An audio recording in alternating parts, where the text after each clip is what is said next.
Pizza इस देश में 30 मिनट में घर पे आता है। 30 मिनट में नहीं आया तो पैसे वापस कर देते हैं। आप पुलिस वालों को बुला के देखिए।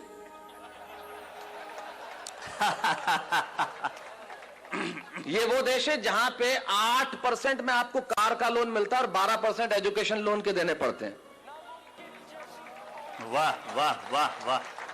कभी सलमान के बालों तो कभी कैटरीना के गालों पे मर गए। आज इस अवसर पे इससे बढ़िया पंक्तियां मुझे याद नहीं आती। क्या बढ़िया बात कहते हैं वो कवि कि कभी सलमान के बालों कभी कैटरीना के गालों पे मर गए, कभी चुंबन कभी चेहरे कभी चालों पे मर गए। ऊपर बैठ के भगत सिंह भी कहते होंगे यार सुखदेव राजगुरु हम भी किन सालों के लिए मर गए। वाह वाह वाह वाह वाह वाह। अमेरिका में एक प्रांत है टेक्सास और वहां एक शहर है ह्यूस्टन। कुछ लोग हां भर रहे हैं। इससे यह जाहिर नहीं हो जाता कि उन्होंने देखा है और इससे यह भी जाहिर नहीं हो जाता कि उन्हें पता है। इससे यह जाहिर होता है कि आदमी समझदार है और सामने वाले को यह जताना जानता है कि मैं जानता हूं।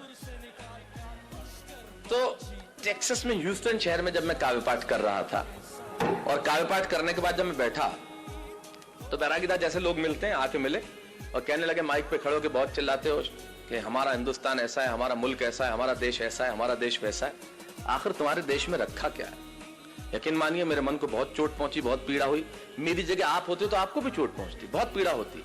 लेकिन मेरा दर्द सुनना साहब, मुझे चोट इसलिए नहीं पहुंची कि उसने मुझे ये कहा कि तुम्हारे मुल्क में क्या रखा है। मुझे पीड़ा इसलिए हुई कि कहने वाला लड़का खुद एक हिंदुस्तानी था जो सारी उम्र यहां पला, यहां बड़ा, इसकी माटी में राज, इसकी शिराओं में हिंदुस्तानी पिता का रक्त और जिसकी धमनियों में हिंदुस्तानी मां का दूध बहता हो, वो किसी दूसरे मुल्क में जाके अपने ही मुल्क वाले से ये कहे, एक हिंदुस्तानी जब दूसरे हिंदुस्तानी से ये कहे कि तेरे हिंदुस्तान में क्या रखा है, तो चोट पहुंचना स्वाभाविक था। तब मुझे महाकवि कन्हैयालाल सेठिया जी की एक कहानी याद आई और उस कहानी को मैंने कविता की आत्मा बनाया। क्यों मुझे पीड़ा पहुंची, क्यों मुझे कविता लिखनी पड़ी? कन्हैयालाल जी लिखते हैं कि लोहा और सोना आपस में बात कर रहे थे, तो लोहे ने सोने से सवाल किया कि यार तू सोना है, मैं लोहा हूं। आपस में बातचीत शुरू हो गई तो सोना लोहे को कहने लगा कि यार लोहार तुझे बनाने के पहले ठोकता पीटता है, सोनार मुझे बनाने के पहले ठोकता। आप पढ़े लिखे लोग हैं, आग में तपा के ठोका जाता है, लेकिन जब तुझे लोहार ठोकता पीटता तो तू बहुत आवाज करता है, मैं तो चुप रहता हूं, ऐसा क्यों? लोहे ने जो जवाब दिया वो मेरी कविता की जमीन है। लोहे ने कहा तू ठीक कहता है सोने, सुनार पीटता है तुझे लोहे की हथौड़ी से जो तेरी कुछ नहीं लगती, मैं लोहा हूं, मुझे जिससे पीटा जाता है वो लोहा है, और जब अपना अपने को पीटता है तो चीख तो निकलती है। वाह वाह वाह वाह। मेरी कविता अपने ने अपने को पीटी गई चीख की कविता है। जब एक हिंदुस्तानी दूसरे हिंदुस्तानी को यह कहे कि तेरे मुल्क में रखा क्या, अरे उन्हें मालूम क्या है कि मेरे मुल्क में है क्या? हमारे मुल्क में मधु कोड़ा है। वाह वाह। है एक भी लीडर ऐसा? सूर्यवंशी 38 वर्ष की उम्र में 4000 करोड़। आप यकीन मानिए कभी जिंदगी में 4000 करोड़ रुपए मिल जाएं तो यकीन मानिए इस जन्म में मुझे गिन के दिखा देना। आप गिन नहीं सकते। ये हिंदुस्तान, ये हमारा देश है, हमारे यहां कमाल की चीज है। हमारे मुल्क में क्या रखा है बहुत जबरदस्त। जैसे आपका इंदौर का ट्रैफिक, मैं अभी एयरपोर्ट से आ रहा, राजवाड़ा के आगे मेरी कार के आगे आदमी हाथ साइकिल पे यूं किया फिर यूं कर दिया। मैंने कहा इसका क्या मतलब? बोले पहले मुड़ना था फिर कैंसिल कर दिया।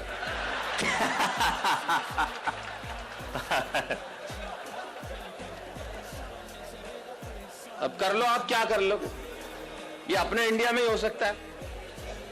कार में आगे एक औरत हाथ निकाले भी, मैंने कहा इसको मुड़ना होगा, आधे घंटे तक मुड़ी नहीं। मैंने कहा बहन जी क्या? अरे नहीं, बोले मैं तो नेल पॉलिश सुखा रही थी। ये अपने मुल्क में ही हो सकता है। तब मैं बताता हूं मेरे मुल्क में है क्या। दो दृश्य करता हूं पैदा। अमेरिका में एक लड़का मुझसे कहता है तेरे देश में रखा क्या? तब सुनिए कि अमेरिकन परिवार में एक लड़का घर में आया, बहुत समय बाद सुना था तो हो सकता है मैं कहीं इधर उधर हो जाऊं, लेकिन याद करने की कोशिश करता। अमेरिकन परिवार में एक लड़का घर में आया और अपने पिता से कहने लगा come on dad what a bad day.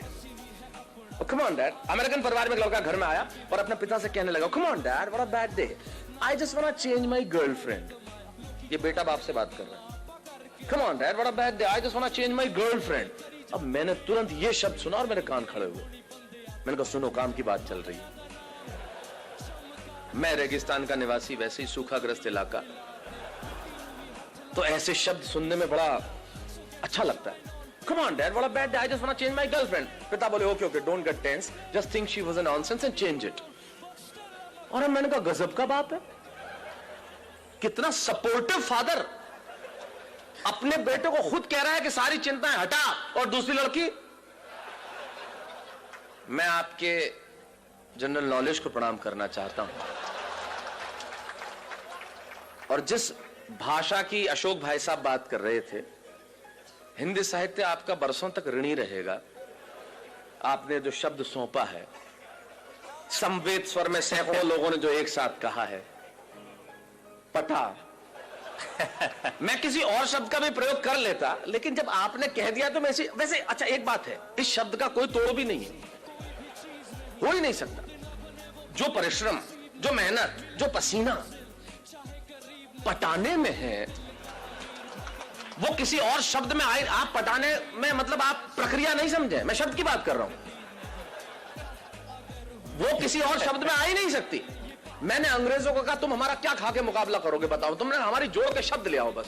बोले क्यों? मैंने कहा तुम चेहरे को अंग्रेजी में क्या कहते हो? बोले फेस। मैंने कहा थोबड़े को बताओ। बोले पत्नी को अंग्रेजी में क्या कहते हो? बोले वाइफ। मैंने कहा लुगाई। मैंने कहा तुम मुकाबला कर ले बस हमारा, कहीं से मुकाबला करके बता दे कि तू क्या करता है। मैंने कहा तुम्हारा किसी से मतलब तुम्हारा किसी से मोहब्बत हो जाए तो क्या बोलते? बोले अफेयर। मैंने कहा लफड़ा।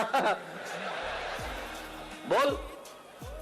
मैंने कहा तुम अगर कुछ पियोगे तो क्या बोलोगे? बोले आई विल ड्रिंक लस्सी। मैंने कहा जा इंदौर में, बोले एक गिलास लस्सी हेड़ ले। तेरा बाप नहीं ला सकता है शब्द, हमारा मुकाबला कर सकता है क्या? कर ही नहीं सकता। फिर मैंने कहा हमारी पत्नी रोज उठ के हमसे एक वाक्य बोलती है तो उसका अंग्रेजी में अनुवाद करते मैं गुलाम हो जाऊंगा तेरा। बोले क्या बोलती है? मैंने कहा बोलती है तुमसे शादी करके तो मैंने करम ठोक लिए हैं। मैंने कहा ला करम और ठोक, तेरा बाप अंग्रेजी में नहीं ला सकता करम और ठोक। मैं चाहता हूं हमारी हिंदी भाषा के सम्मान में एक बार जो अद्भुत भाषा है हमारी। वाह वाह वाह वाह, स्वागत है स्वागत है स्वागत है। कर ले कोई मुकाबला, हमारा क्या करेगा? बोले पत्नियां ऐसे बोलती है। मैंने कहा इससे ज्यादा बोलती हैं। मैं अपनी पत्नी को गोवा घुमाने के लिए ले गया तो कहीं था नहीं, चर्च में ले गए, उसने श्रद्धा के मारे ईसा मसीह के पांव छू लिए। मैंने कहा तू मेरे तो नहीं छूती। बोले तू भी लटक जा। मैंने कहा तू तो अनुवाद करके बता दे इसका। हमारी ट्रकों के पीछे लिखा रहता है ट्रक नहीं है मेरे जिगर का फूल है, और माल उतना ही भरूंगा जितना गवर्नमेंट का रूल है। मैंने कहा कर जिगर के फूल का ट्रांसलेशन, क्या लिखेगा? Flower of liver. और मैंने कहा तुम्हारी भाषा का जो हम इस्तेमाल करते हैं वो तो किसी का बाप नहीं कर सकता। मैंने कहा इंदौर, मैं इंदौर इतना आता हूं कि मैं तो लगभग, इंदौर मेरा बहुत प्रिय शहर है, और मैं बता दूं मुझे इतना मजा आता है, यहां की भाषा कमाल की है साहब। मेरा एक मित्र अपने ही मित्र के घर गया तो उधर से निकला वापस, मतलब किधर गया? बोले यार मैं इधर से निकल रहा था, मैंने सोचा तुम तो कहीं बाहर गए हुए तो सोचा भाभी जी को टच करता चलूं।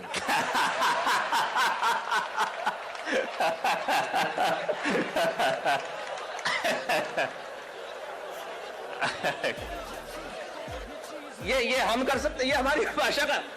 सारी दुनिया के भाषाओं को जब हमने हाथ फैला के बुलाया है और जो उसे सौहार्दपूर्ण स्वीकार करके जो मोहब्बत दी है वो कोई दे सकता है? तो ये तो कमाल है। तो मैंने कहा कमाल का बाप है, खुद ही कह रहा है सारी चिंता हटा। मैंने कहा खुदा मुझको भी ये अमेरिका भेज देता तो तेरा क्या जाता? बोले हम चिंताएं हटाते, मजे से लड़कियां घुमाते, वरना हिंदुस्तान में हमारे पिताजी वो सुबह दोपहर शाम 3 बार तो इसीलिए कूटते हैं कि बताना होता है मैं तेरा बाप हूं। ये इंडियन बाप इस मामले में बहुत जालिम होता है, उसे सिर्फ कूटने का बहाना चाहिए। घर में निकर पहन के क्यों बैठा है? कूट दिया। पैंट पहन के बैठा है, फिर ठोक दिया। नई पैंट, कुछ नहीं पहना तो फूट ठोकना ही था फिर तो। तब हमारे मुझे सुरेंद्र जी याद आते हैं, वो बहुत बढ़िया बात कहते हैं। सुरेंद्र जी कहते हैं कि जितने एनआरआई, मतलब अमेरिका में आपको मालूम है बच्चों को अगर आप पीट दो तो 911 पे कॉल करके तुरंत पुलिस। आप बच्चों को पीट नहीं सकते, पीटते ही बाप गिरफ्तार। एक हिंदुस्तानी बाप ने ठोक दिया, छोरे ने 911 पे फोन किया, बुला ली पुलिस, गिरफ्तार हुआ। जैसे ही जेल से छूटा बाप, तीसरे ही दिन इंडिया की टिकट कराई बेटे के साथ, और दिल्ली एयरपोर्ट पे उतरते ही नहीं, इससे ये जाहिर नहीं होता कि, इससे ये जाहिर होता है कि एनआरआई हर साल इंडिया आते क्यों। वाह वाह वाह।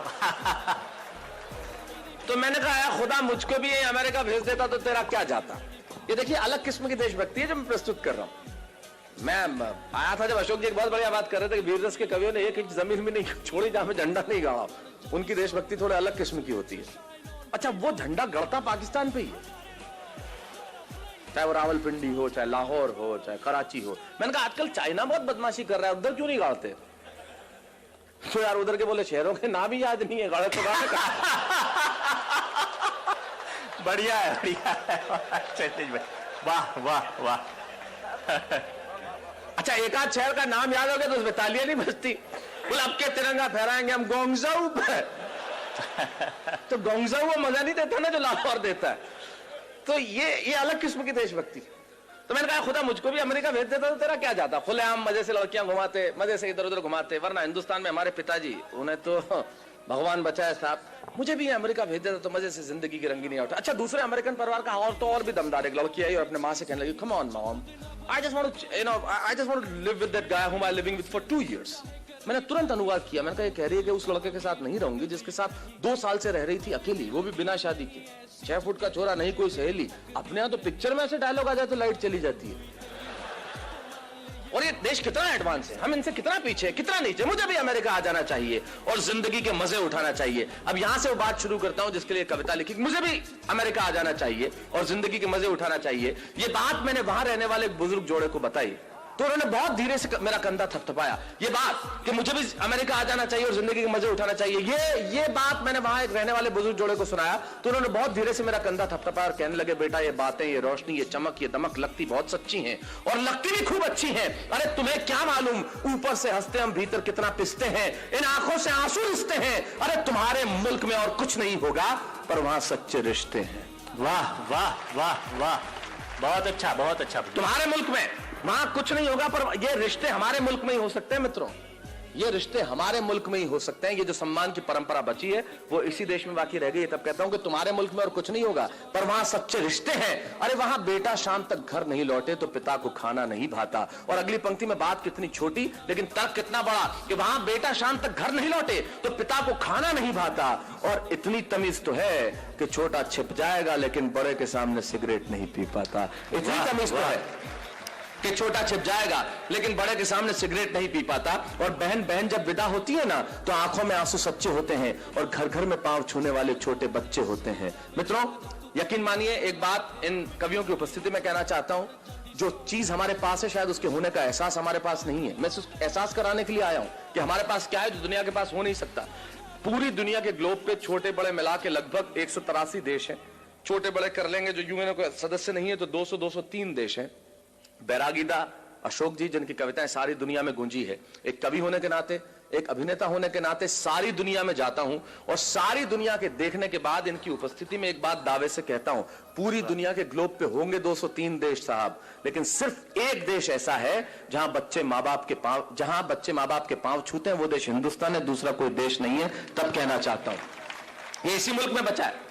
तब कहना चाहता हूं कि विदा होती है ना तो आंखों में आंसू सच्चे होते हैं और घर घर में पांव छूने वाले छोटे बच्चे होते हैं। ये बात सुन के मैं सोचने लगा कि बात में दोस्त दम है। हम तो सिर्फ हम हैं। अरे क्या नहीं है मेरे मुल्क में, भले आंखों में धुआं और चेहरों पे गुबार है, दिल्ली में ग्लूली लंगड़ी सरकार है, जेब में कुछ पैसा उधार है, न चमक है, न दमक है, न रोशनी है, न बिल्डिंग है, न कार है। मैं सारी चीजें स्वीकार करता हूं कि मेरे देश के पास नहीं है, लेकिन यकीन मानिए अगली पंक्ति में मैंने कविता नहीं लिखी। मैंने 125 करोड़ हिंदुस्तानियों के दिलों में बसने वाले एक शब्द को उठाया, उसे कलम की नोक पे रखा और पिरोता हूं आपके सामने और दावा करता हूं कि दुनिया भर के दौलत, दुनिया भर का वैभव तराजू के 2 पलड़े लीजिए और दुनिया भर का वैभव, दुनिया भर का यश, दुनिया भर की कीर्ति, दुनिया भर की समृद्धि तराजू के एक पलड़े में रख दीजिए और तराजू के दूसरे पलड़े में मेरे देश का सिर्फ एक शब्द जो आपके घर आंगन में और आपके दिलों में, ये शब्द सुन के अगर आपकी शिराओं में कहीं हिंदुस्तान बहता हो तो यहां से लेके वहां तक मुझे बता देना कि मेरे देश के प्यास क्या है जो पूरी दुनिया के पास हो नहीं सकता। मैंने ये नहीं लिखा कि यहां सूरज सबसे पहले उगता है, मैंने ये भी नहीं लिखा